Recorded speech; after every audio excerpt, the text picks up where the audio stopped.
Saludos a todos los amigos, estudiantes de medicina, profesores, compañeros médicos que tengan la oportunidad de ver esta grabación que estamos haciendo en el día de hoy. Esto es la continuación de una serie de grabaciones que te estoy realizando a los cirujanos y médicos más prominentes que ha tenido nuestro país en los últimos años.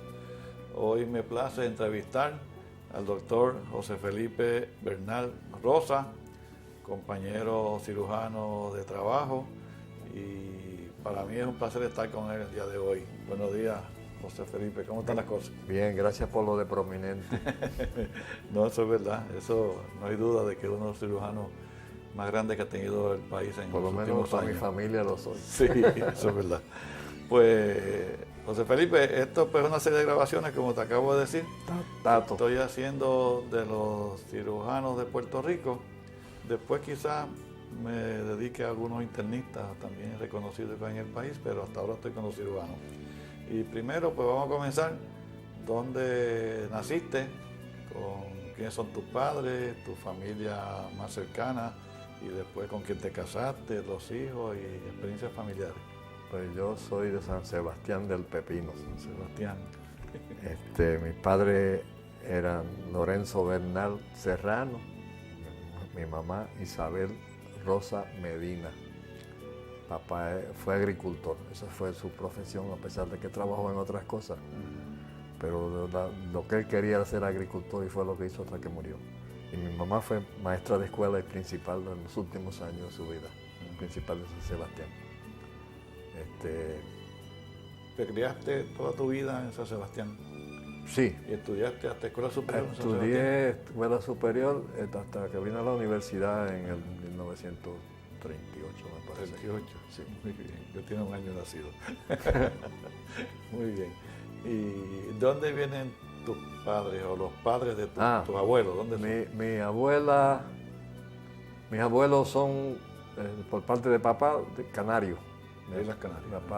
Mi abuelo vino de San Miguel de Abona, en Tenerife, en el 1847, tenía 17 años. Era agricultor también. ¿Y se estableció en esa zona? En San Sebastián tenía su finca y fue víctima de los tiznados en el 98. Sí. Le quemaron la casa. Ajá.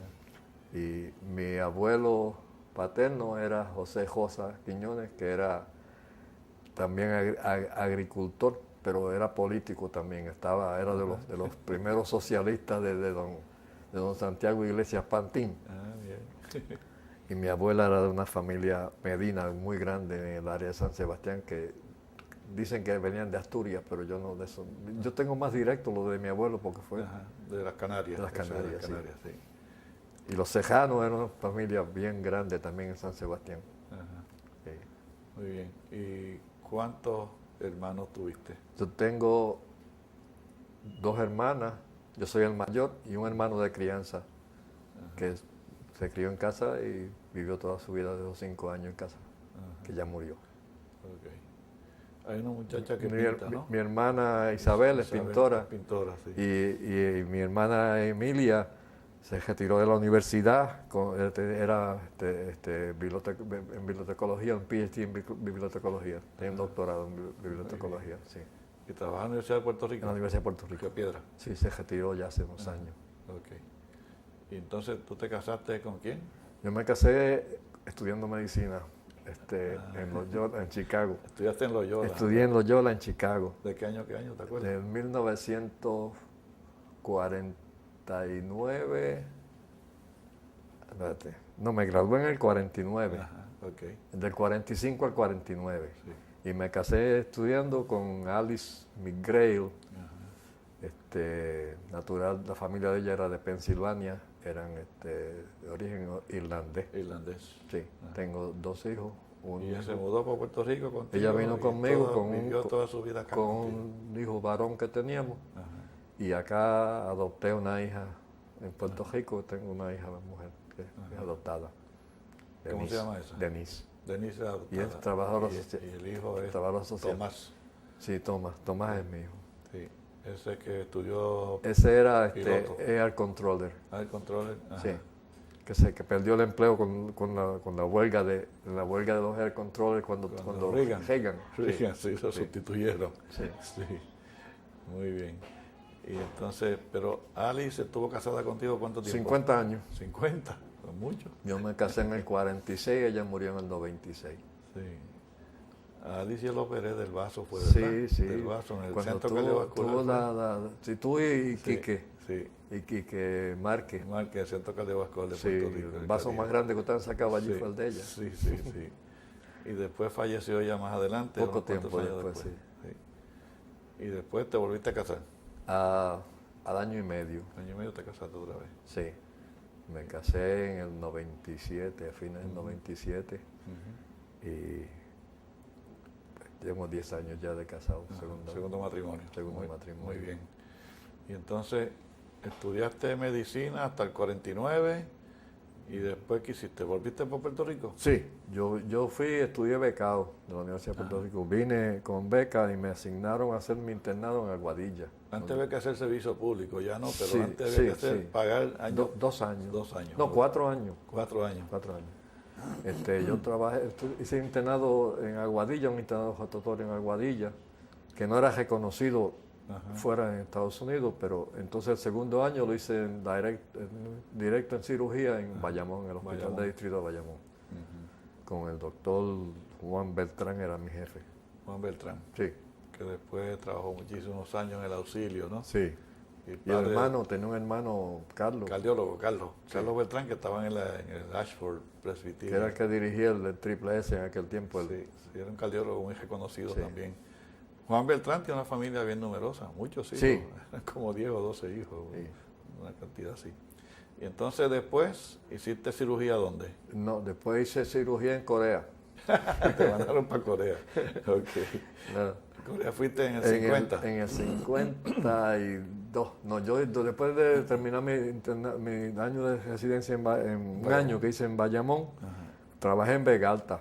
Ah, Entonces me llamaron a servicio activo ¿trabajaste de generalista? de médico generalista, sí. ¿Un año? Un año. Y entonces, más o menos el segundo año me llamaron a servicio activo. Yo estaba en la reserva, no, yo estaba en servicio militar obligatorio. Ajá. Y me llamaron a servicio activo a Fort Brooke. Y de Fort Brooke, un día me dicen, tienes que ir a Buchanan, ¿no? A Tortuguero, a pasar el Entrenamiento. infiltration Sí. y Un curso de infiltración. cualificar con la carabina Ajá. y prepararte para salir para Corea. Muy bien. Sorpresa. En un día pasé el infiltration por los días, pasé el infiltration por la noche, califiqué con la carabina y 2 semanas después Para Corea. salí para Detroit. Sí, estoy primero. Dejé mi familia en Detroit, Ajá. a mi esposa y a mi hijo, y de ahí fui a Japón y de Japón a Corea. ¿Estuviste un año en Corea? Estuve del 50 y... Espérate. Yo regresé en el 54, Ah, pues estuviste 2 años, de 52 a 54. en el ejército, o sea, en ese interín. Ah, sí, ok. ¿Y estaba asignado aquí al 65 Infantería? Fui a Seúl al Hipodipo.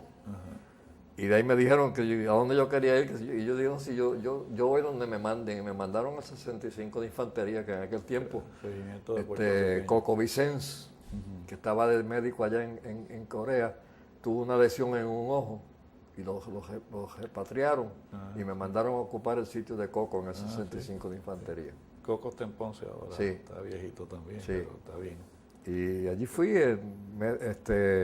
médico del segundo batallón del 65 y después fui company commander de la compañía médica del 65 hasta que me reemplazó un oficial americano. Sí. Y de ahí regresé a Puerto Rico. Hay una transición con el 65 también, ¿no? Después del 65 regresaron a Puerto Rico, ¿no? No, el 65, Mucho tiempo después. Mucho después. Pero la guerra se acabó en 55, ¿no? Yo estuve allí yo estuve en Corea hasta que hubo el primer paso, el primer paro del cese de las hostilidades. de las hostilidades y el cese del fuego. Ajá. Yo estaba allí.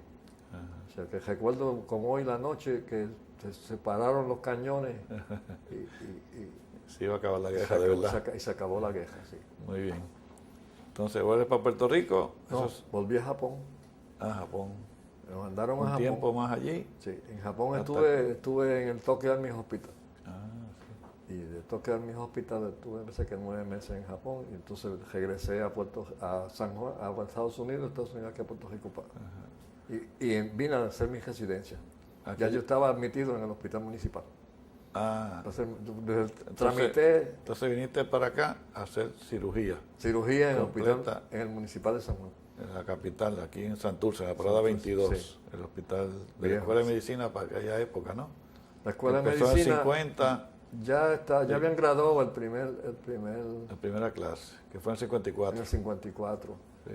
Ahí te empezaste cirugía, No, yo empecé en el 54. cuando yo 54. empecé. A 59. La primera clase se graduó. Sí, se graduó ese año que sí. te empezaba, sí. Y ahí el jefe era Bueno, el jefe era doctor Noya. Noya Benítez, el jefe de cirugía. Sí. Y el que estaba a cargo del programa era doctor Jafuchi. Francisco Rafucci era el segundo en comando. Y el que corría el servicio, y básicamente, y el entrenamiento. de los Entrenamiento, residentes, sí. sí. Ahí estaban otras personas, ¿no? Ya residentes en aquel momento. Bueno, mi jefe era Richard Arredondo, Richard Redondo, ese ya falleció. Ese era dominicano, ¿no? dominicano, Y casado con una puertorriqueña. Falleció hace unos años ya. Sí. Y estaba Marino Blasini, que está por ahí, Espérate, cuando yo empecé, no, Marino vino Después. Vino después. vino después. Sí. Sí. ¿Te acuerdas que yo Sí. estaba, era junior, era en el primer año que empezaba yo? Ok. Y entonces, pero para esa época después te siguieron a ti Sanabria también, ¿no? Sanabria, Johnny Sanabria. Blasini, Leo Fraguada, Cuello, Leo Cuello, Defendini, Defendini, Efraín, todo ese grupo. toda esa gente Hicieron- estaban allí sí. haciendo Yo fui senior, cirugía. de ese grupo fui yo senior. Tú eres senior. Sí. Sí. Entonces la escuela se muda de allí en el 60 para allá, para el... Sí, pero antes de Centro médico. eso quiero mencionarte que yo fui el primer residente que hizo cirugía experimental. experimental Sí. Rafucci los mandaba al laboratorio Sí. experimental que estaba en la Escuela de en la Medicina, Escuela de Medicina. en el patio de la Escuela de Medicina, Sí. ¿no?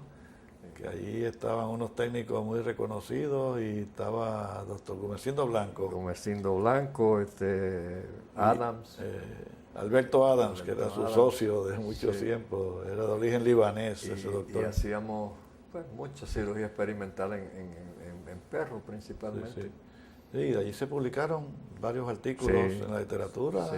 reconocida de Estados Unidos. Sí. Y Doctor Gómez, sí, Comercindo Blanco. Doctor Blanco, que después se marchó a Estados Unidos y después volvió de jefe de cirugía Ujú. a la Escuela de Medicina, sí, más tarde. Sí.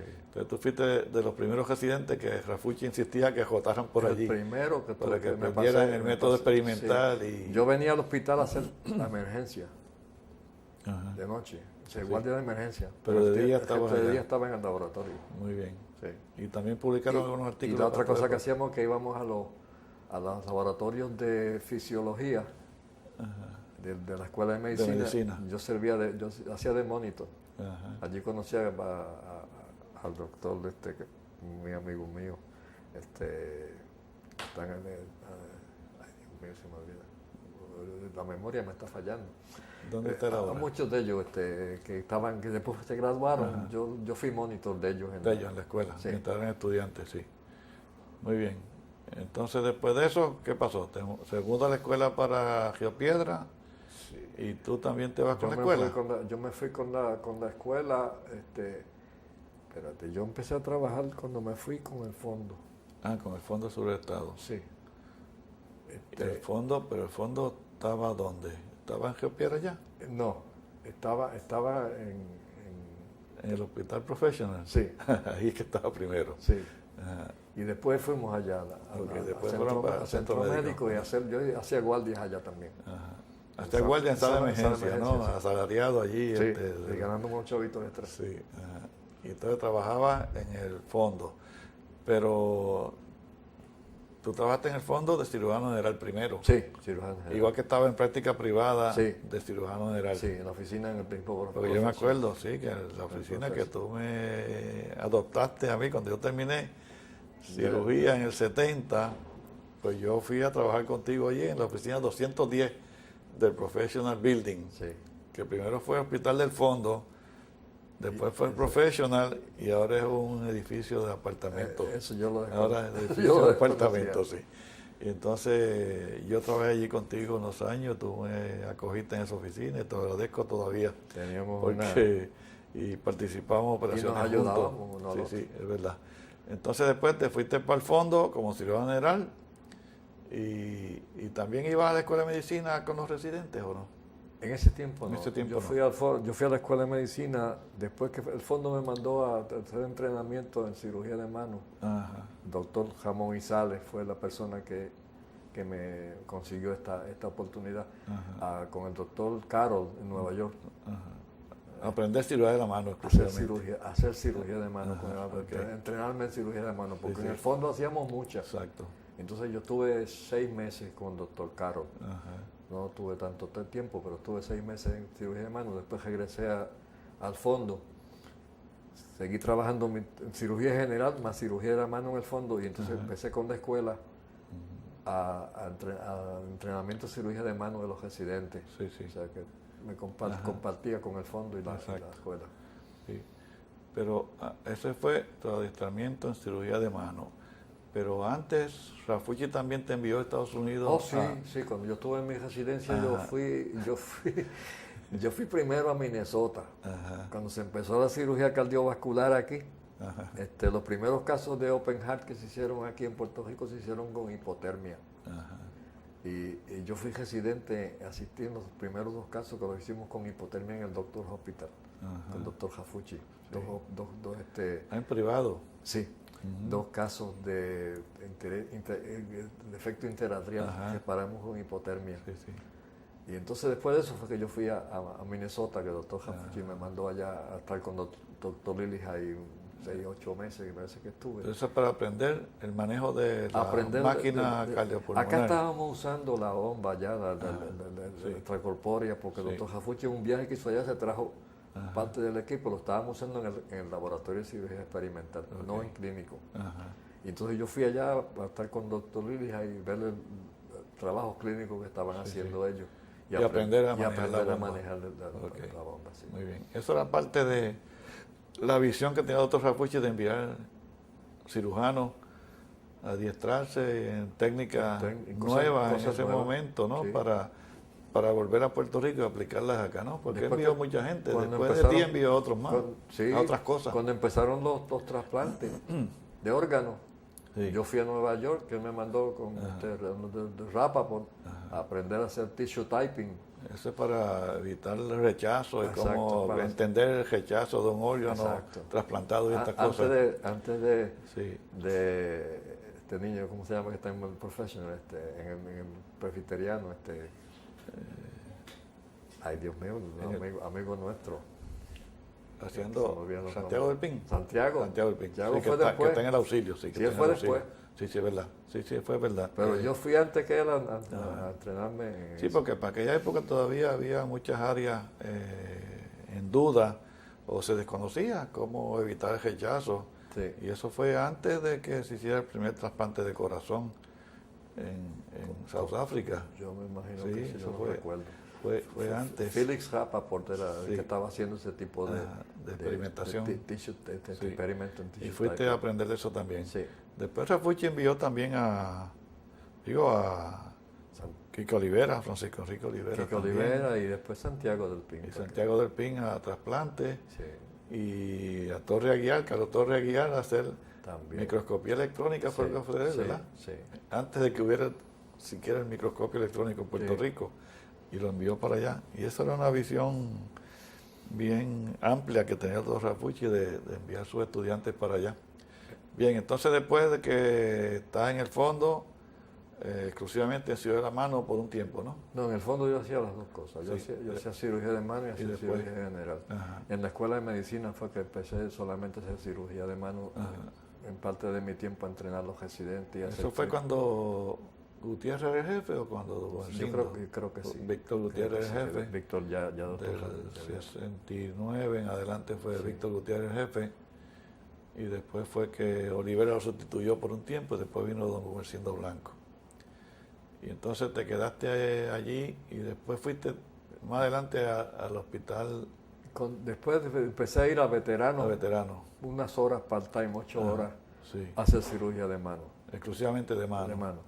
Y entonces cuando me retiré de la escuela, que fue en el 78, me fui a veteranos half-time, a hacer cirugía de mano exclusivamente. Y los últimos 20 años de mi vida los pasé trabajando en el veterano como cirujano de la mano. En veterano. Sí. O sea, tú tienes retiro de veterano y tienes retiro del gobierno de Puerto Rico, Sí. tienes los dos. Y seguro social. De eso es que vive, porque la finca no te dio nada, ¿no? No es que no hice capital nunca. Sí, sí, sí. No me Bueno, la dediqué. remuneración en aquella época para los cirujanos era baja. Todavía sigue siendo baja, pero digo, no es que los cirujanos estén pobres, pero estemos pobres, pero tampoco lo que pasa es que para uno hacer dinero tiene que dedicarse a invertir. Ajá, exacto, sí, sí. Y yo nunca me dediqué a eso. Ajá. Pero entonces, para esa época, luego que estás 20 años, te retiras de los dos sitios, ¿no? Digo, yo te he retirado de la escuela. Sí. Te he ido de la escuela ya y Sí, entonces te retirado me retiré de de veterano.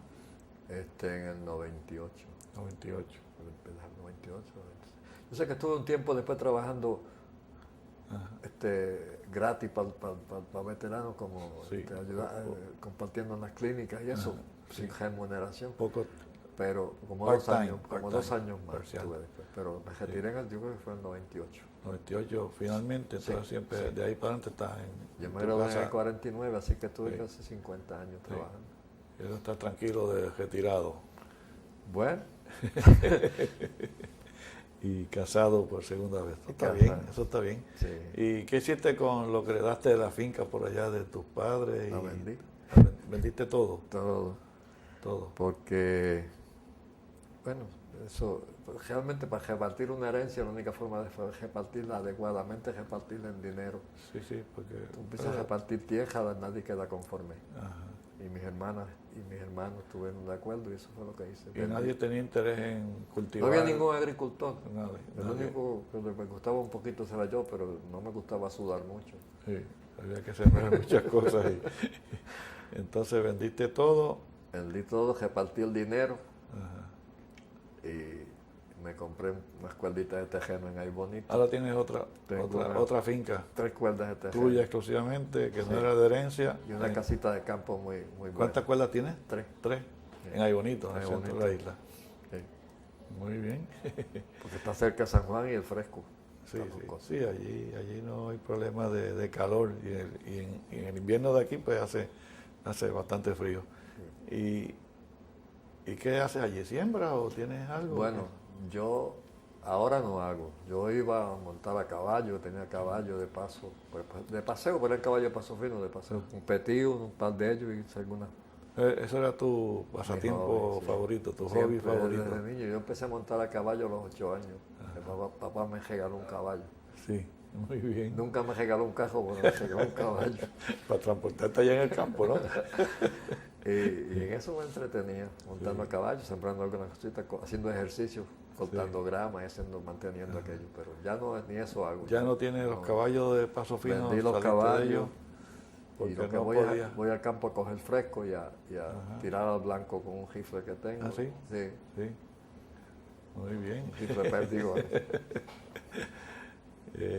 Pero tú aprovechaste tus años como cirujano, porque hiciste una gran labor. Yo creo que tú participaste en educación de un gran número de los cirujanos que ahora practican en Puerto Rico, Los que están practicando. en cirugía general primero y después en cirugía de la mano. Algunos que son especialistas ahora en cirugía plástica, y otros que se dedican a cirugía de la mano aquí. Sí, pasaron Pasaron por tu servicio. Cogieron quizás el estímulo y el Claro. interés con lo Sí, que sí, hacían sí. conmigo, sí. Ajá. Ahora mismo el que está en la escuela, ¿cómo es que se llama él? Hay 2 o 3 de ellos que están que Sí. pasaron por mí y después se Jean-Pierre fueron. Segarra estuvo contigo. No, Jean-Pierre, Jean-Pierre fue residente de cirugía. en cirugía general. Ajá, exacto. Después se fue a Estados Unidos. Sí, Él se fue a Estados Unidos por completo a hacer cirugía de la mano, sí, sí. pero hay un grupo por aquí en la comunidad que fueron tus estudiantes y que te recuerdan. Sandy. Sandy González fue uno de ellos, ¿no? Sí. Puerto Carrero también. Carlos Portocarrero. Portocarrero también. Sí. Jotaron en el servicio, sí. Porque aquella época... Ahora mismo, pero hay un muchacho que está haciendo cirugía de mano en una escuela de medicina, pero de momento todavía el nombre. Mi memoria me falla. Sí. Que jotó en cirugía de mano conmigo y después se fue a hacer Estados Unidos. Estados Unidos, sí. Sí. Quizás le di el estímulo, la idea. Sí. Eso es importante, servir de modelo para algunos de los muchachos jóvenes. Se dice que los estudiantes o los jóvenes que estudian medicina para que sigan una especialidad como cirugía, que es muy, muy exigente, ¿no? Desde el punto de vista de la guardia y el adiestramiento, pues tienen que realmente ver un modelo que los inspire, ¿no? Sí. Que los motive y que realmente decidan estudiar esa disciplina. Porque cuando tú estudiaste, las guardias eran un día sí, un día no, ¿verdad? Sí. Un día sí, un día no. Ahora es cada cuarta noche. Y ganábamos muy poco dinero también, sí, como residentes. Y realmente eran residentes, porque residían en el hospital. Porque era un día así, dormía una noche en tu casa y volvía el otro día a estar de guardia. O sea que era bien exigente y la familia ahí pues la que sufría. Y los hijos, porque no ven Yo tengo un hijo no ven al papá. varón que no quiere saber de hospitales. Sí. ¿Y tú sabes por qué? Sí. Porque cuando él crecía, que yo debía estar con él, yo estaba de guardia en el hospital. Exacto, sí. Eso es una carga y un sufrimiento. Lo hice con mi nieto. Ajá. Con mi nieto tuve tiempo para estar con él. Para compartir con él. Exacto, sí, eso es verdad. Pero tú sabes que ahora se redujo las horas de trabajo, ¿no? A 80 semanales. Sí. Ahora... Nosotros pasábamos un fin de semana entero. Sí, empezábamos el sábado por las 8 de la mañana y el lunes a las 4 de la tarde terminábamos.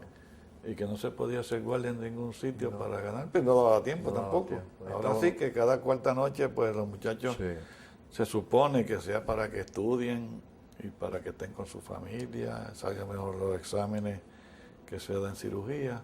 Y eso quizás ha mejorado. Ya hay otro Bernal entrenándose en cirugía en el centro médico, sí. ¿Qué queda de ti?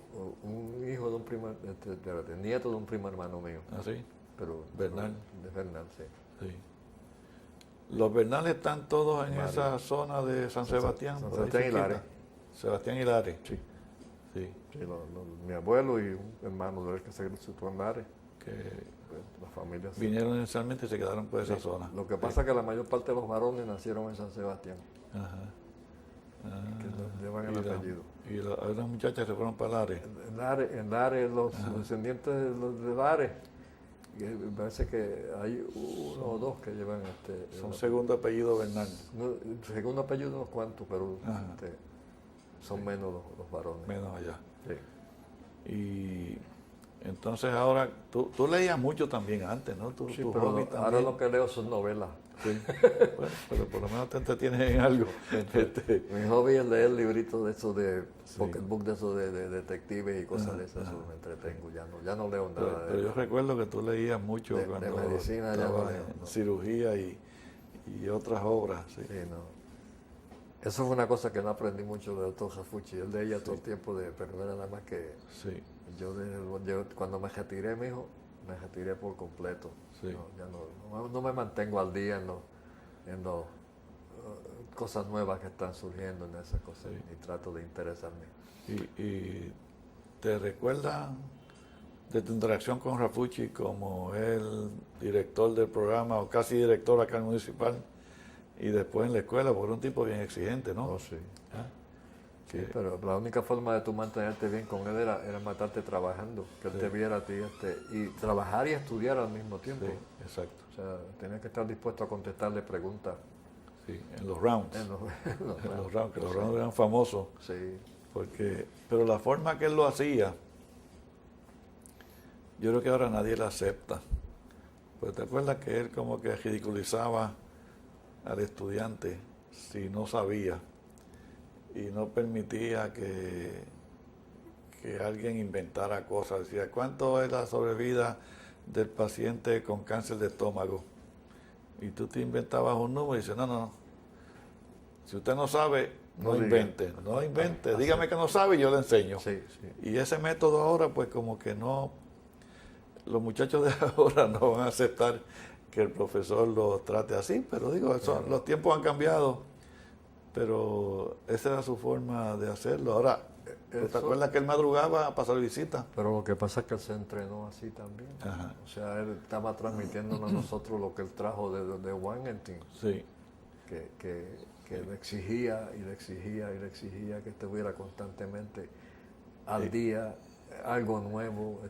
Sí, ¿verdad? Y nos pedía a nosotros que muchos de nosotros no podíamos seguir del tren ese que él traía. Sí.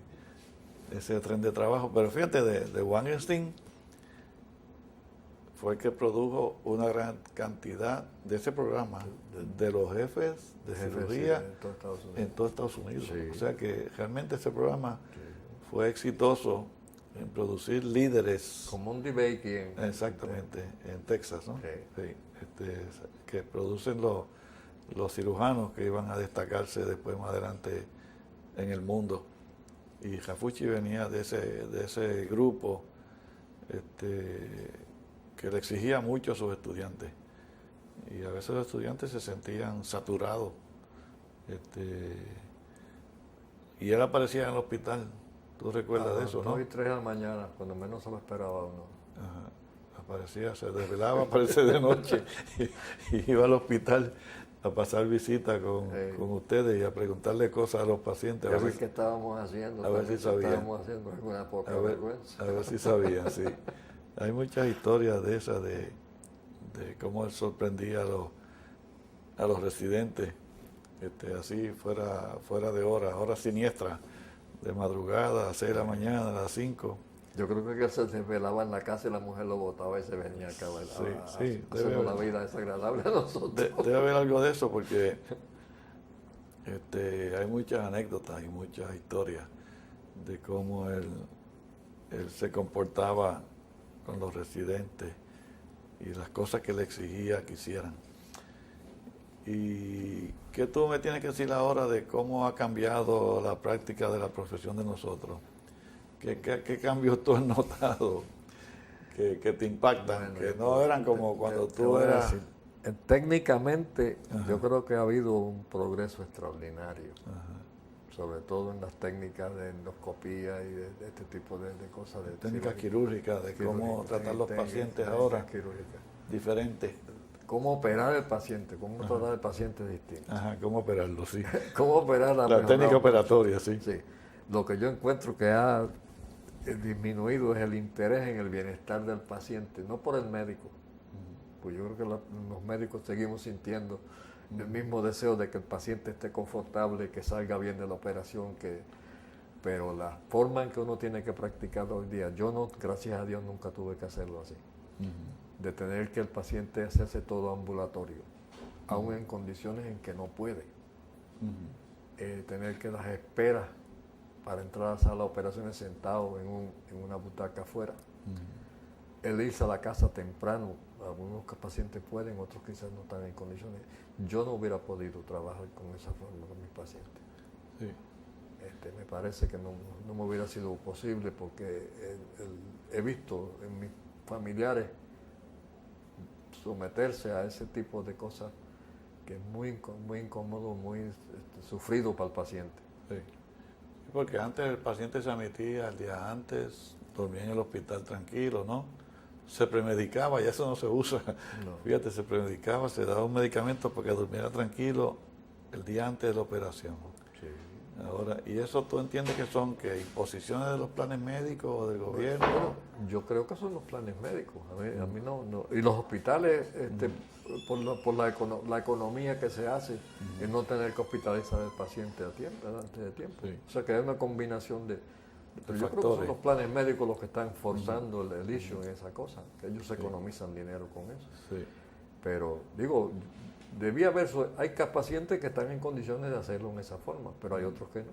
Y esto es una regla general que prácticamente todo el mundo, a menos que el médico yo digo, haga el esfuerzo y obligue a que el paciente en condiciones se sí. Y abogue por la defensa del paciente, de que no se puede Digo, ir. ha habido que pasar esta ley, tú sabes que las Sí. mujeres parturientas las mandaban para la casa recién paridas, y hubo que haber legislación para obligar a las compañías de seguro a que las dejaran por lo menos 48 horas en el hospital. Exacto, sí.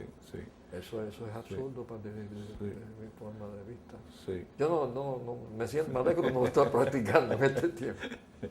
Sí, eso es verdad, porque muchos pacientes, a mí me pasa todavía que tengo pacientes que tienen que ser sometidos a una operación grande y son de sitios distantes, aunque Puerto Rico es pequeño, pero digo, si un señor viene de Mayagüez o San Sebastián o de Aguadilla o de Humacao, que no es lejos, pero si se va a operar en San Juan y tiene que venir el mismo día de la operación, pues es un sacrificio extraordinario, tiene que madrugar a las 4 o 5 de la mañana para derrotar el tapón de la carretera, para llegar a tiempo a hacer las operaciones y hacer su turno y que se opere, pues es realmente estar, en vez del plan y el sistema, estar preparado para ayudar al paciente y mejorar su condición, pues lo que hace es que antagoniza al paciente, le obstruye el bienestar,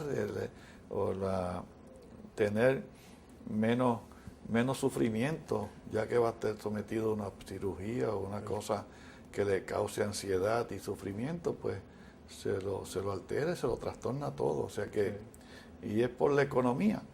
Y son de los planes médicos, pero los planes médicos, el federal también, porque el Medicare hace lo mismo. Sí. El Medicare tampoco te impide, mira, la preparación del colon para las operaciones de colon. Ahora el paciente tiene que hacerse en la casa y tomarse más incómodas. la cuestión del intestino. Hacerse el procedimiento es más fácil que hacerse la preparación. Sí. Eso es, y todas estas cosas pues son... Es parte del progreso, pero yo creo que en eso no ha habido progreso en ese sentido. Sí. Yo creo que ahí Yo escuché a Francis D. Moore de Boston quejarse en esa misma dirección hace varios años atrás, y las cosas no estaban tan difíciles como están ahora, y él relataba lo mismo. Quizás eso es cuestión de ponernos viejos, Tato, de que uno ve las cosas del pasado como que eran mejor. Realmente algunas eran mejor, no es que todas eran mejor, pero algunas para el paciente eran mejor. Y si tuviéramos ese aspecto que nosotros creemos que era beneficioso para el paciente, junto con la tecnología actual, pues el paciente estaba en la gloria, porque realmente recibía el óptimo de los adelantos que se han logrado con hacer operaciones que antes eran incisiones bien grandes, para hacerlas por heriditas bien pequeñas, como la vesícula, que nosotros la sacábamos antes por una herida grande, el colon, que ahora se opera por unas incisiones más pequeñas, y todas estas cosas, pero el aspecto humano, se deshumaniza el paciente. El aspecto humano y se mejora la técnica, se deshumaniza el paciente. Sí, se pierde el interés en hacerlo confortable, y hacerle la cosa más fácil a que va a sufrir el procedimiento. Claro, es lo que está pasando. Sí. Hay una deshumanización, hay una falta de... El mismo médico se acostumbra a ese tipo de cosas, no es lo que le aprendió en una escuela de medicina. Porque fíjate, por ejemplo, hay pacientes con hernias inguinales que también quieren que se vayan de alta el mismo día, pero mira, a veces duelen las hernias. Y a veces hay hernias y hay hernias, como dicen. Hay hernias que son bien grandes y que hay que hacer mucho disección de tejido y que molesta. Una pregunta que te voy a hacer. Yo recuerdo un paciente, por cierto, un hermano de una doctora, que yo operé de un cáncer de colon, le hice una resección. En el séptimo estuvo 7 días en el hospital, estaba ya evacuando, estaba levantado, estaba caminando. Se levantó, fue al baño, le dio una embolia pulmonar y cayó muerto. Eso mismo le puede pasar en su casa, si lo mandan el primer día. Sí, claro. Digo, no cambió lo que pasó, Pero en el hospital, cualquier cosa que se hubiera podido hacer, se hubiera podido hacer en el hospital, en la casa que Sí, podían hacer la sí, familia con ese paciente. Sí, es verdad. Sí. Y hay Hay ciertas complicaciones que vienen que no son inmediatas y son un poco tardías, que mejor son atendidas en el hospital. En la casa tú no vas a mandar a un paciente paralizado para la casa, ¿verdad? Sí, sí. Que es la prevención tú de evitar que te coja esa cosa. Claro. Eso tienes que hacerlo en el hospital. Sí.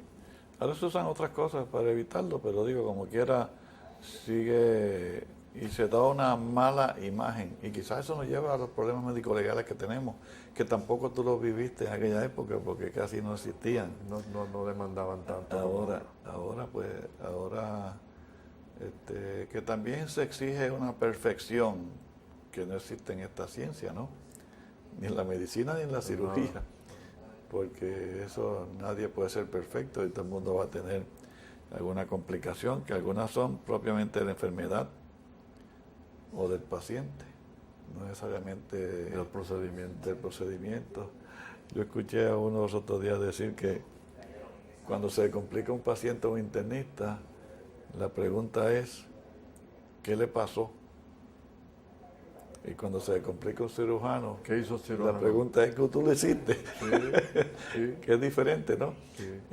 Pero realmente a veces no es culpa del cirujano tampoco, sino que la condición o el riesgo era mucho mayor. Así que nosotros bregamos con esto de riesgo. Pero está aumentando yo no estoy tan consciente como eso, pero que la cuestión de las demandas aquí en Puerto Rico está aumentando mucho, ¿verdad? Sí, está aumentando. Los seguros de malpractice también, me imagino que el seguro no está tan alto como en Estados Unidos, pero ha ido subiendo gradualmente y eventualmente algunas compañías se han marchado del país porque no quieren cubrir alto riesgo. Otros médicos, cirujanos y otras especialidades se están retirando temprano. No quieren hacer guardia, no quieren ver pacientes de alto riesgo. No quieren hacer pacientes. Por eso es que el centro médico resulta que ahora está sobrecargado, más sobrecargado que cuando tú estabas allí. Y tú hacías guardia en sala de emergencia. Sí, yo hice. En unos años. Sí. Pero fue cuando empezó el centro, cuando empezó el centro médico. 62 por ahí, en adelante. Y allí trabajaron un montón de cirujanos. Quique Olivera trabajó allí. Quique Olivera, yo recuerdo, estuvo hasta el 68 haciendo guardia en sala de emergencia. Que cogió la hepatitis esa que lo mató. Fue una operación, pero yo no sé si fue en el centro médico o fue en privado. Tú sabes que Olivera se fue de la escuela en el 69 o 70. Y yo creo que él era el que iba a ser el próximo jefe de la escuela en cirugía, después de Rafucci. Gutiérrez estaba en el ejército, llegó en el 69 de Vietnam precisamente. Yo llegué un año después, en el 70, a la escuela. Y entonces nombraron al doctor Gutiérrez como jefe de cirugía en el 69. Cuando yo llegué en el 70 me nombró a la cirugía a mí. Entonces Olivera se fue a práctica privada, al auxilio. Y yo no sé si el incidente que tuvo, que se pilló un dedo con una aguja y que le dio hepatitis, no sé si fue en el centro médico o fue en privado. Lo cierto es que desarrolló hepatitis y después tuvo los problemas que da esa enfermedad, de cirrosis y hepatoma y estas cosas. Pero hasta ese año yo sé que estuvo en la escuela, trabajando en sala de emergencia en 68. Y después pues se retiró y estuvo en privado hasta que falleció hace unos años atrás. Pero por allí jotaron todo. Yo también hacía guardia en sala de emergencia, Torre Aguiar, todos los cirujanos que después estaban en práctica privada hicieron cubierta. Y los residentes también hacían guardia allí. ¿Tú recuerdas? Sí. Que habían residentes trabajando allí. Así que... Pero el centro médico todavía tiene unos problemas que tú no viste. Porque esa saturación que hablamos, porque ahora la mayor parte de los pacientes que los médicos no quieren atender en privado por miedo o la razón que sea, pues terminan allá. y el balance ese que existía en la periferia, porque tampoco existen los hospitales regionales o de distrito que tú viviste, Sí. con que se hacían cirugías allá. ¿Tú te acuerdas que en los hospitales de Fajardo se operaban? Sí, Y en Aguadilla y Bayamón, sí. y Hacíamos muchas. se hacía cirugía grande, se hacía estómago y colon y todas estas cosas. Sí. ¿No?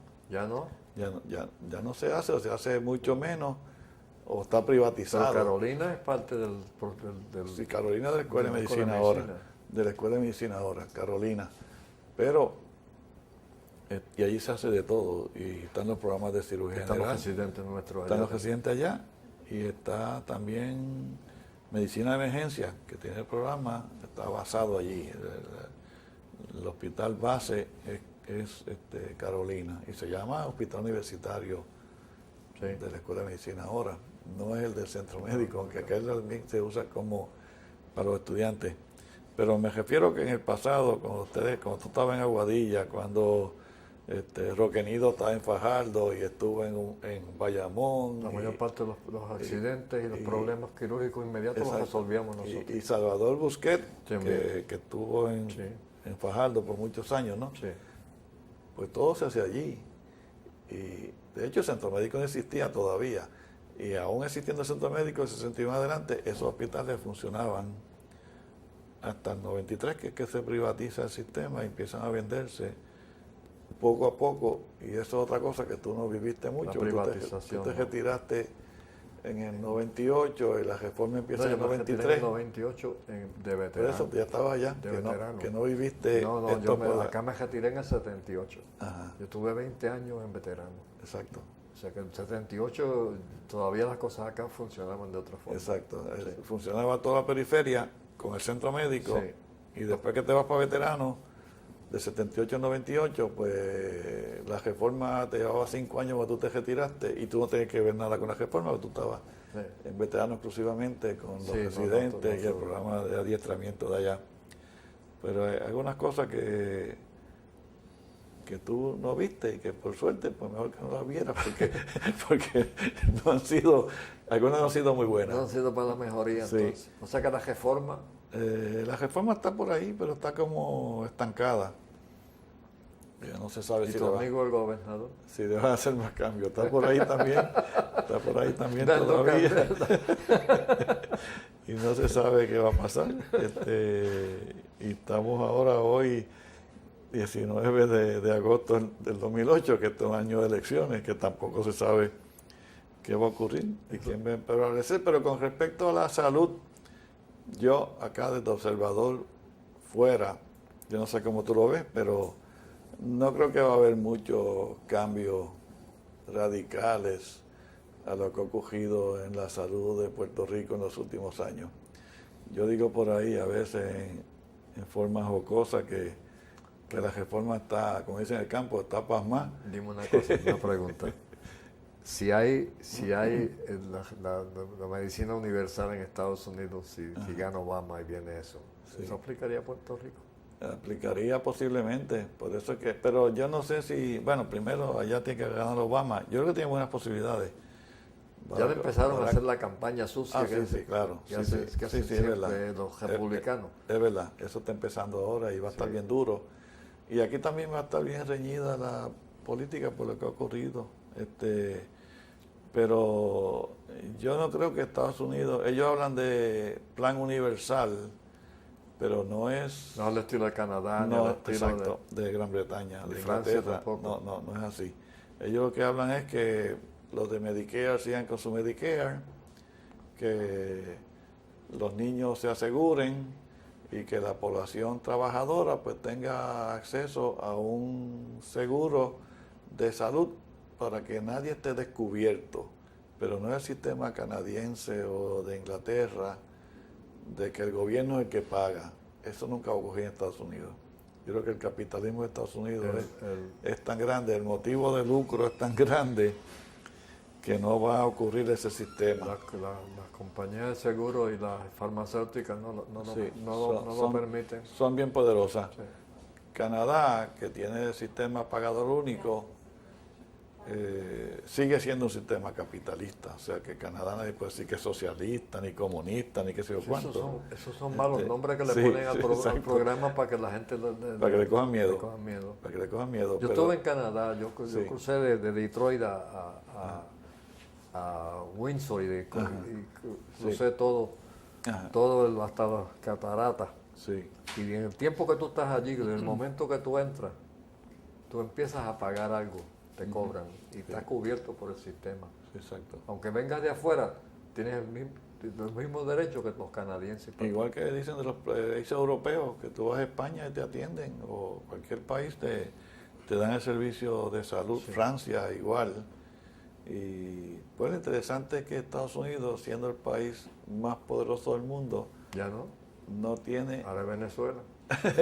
el petróleo, pero no tiene los mejores resultados y mejor sobrevida en medicina que otros países, o sea, con toda la riqueza económica.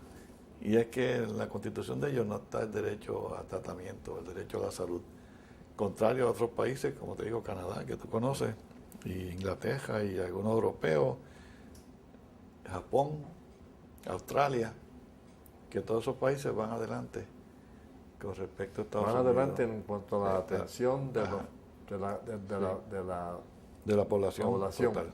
pero Sí. no van adelante en cuanto a lo que se está aprendiendo, se está enseñando, se está experimentando. Bueno, por eso yo en una conferencia Lo triste de eso es que no se comparte Ajá. con el resto de la población. No todos tienen acceso a ese adelante. Exacto. Tú sabes que, no sé si tú estás consciente que en Estados Unidos se habla ahora dicen que son 47 millones de ciudadanos norteamericanos que no tienen acceso al sistema. Y esos son los que se perjudican porque no tienen tratamiento médico, ni tienen prevención, ni tienen las cosas buenas que puede ofrecer esta ciencia al presente, Seguro. porque está mal distribuida. Y aquí con la reforma se dice que hay como 350 mil que ahora no tienen acceso. Antes tenían acceso al sistema viejo, que era bueno, malo, mediocre, como Pero quiera, tú había ibas allí muchos, y te pero todo el mundo atendían. entraba.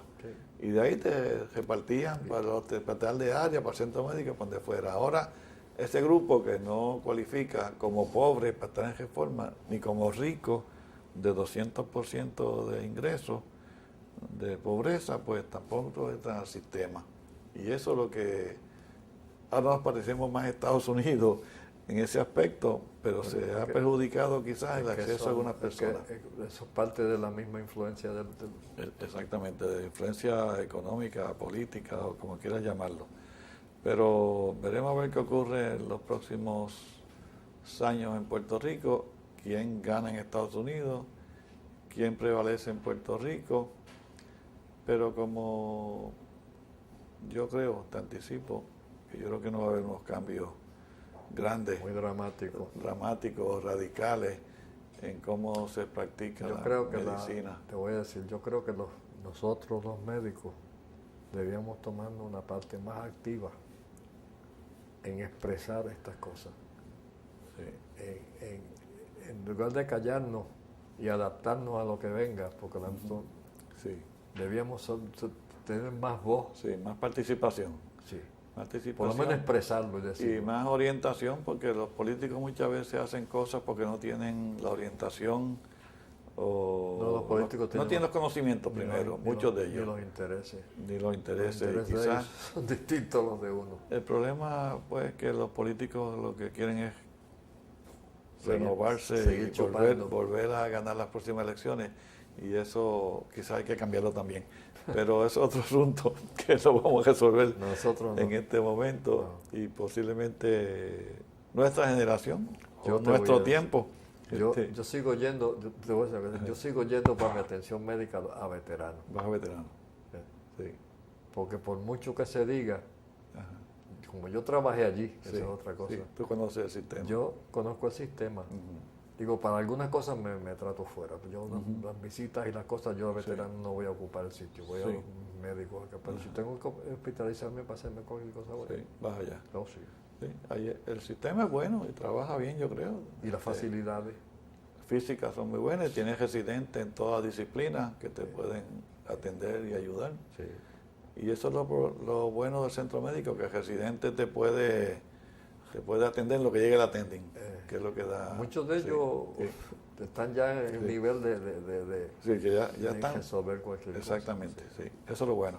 Pues Tato, pues ha sido un placer estar contigo hoy. Yo por este espero rato. haber contribuido algo a la conversación.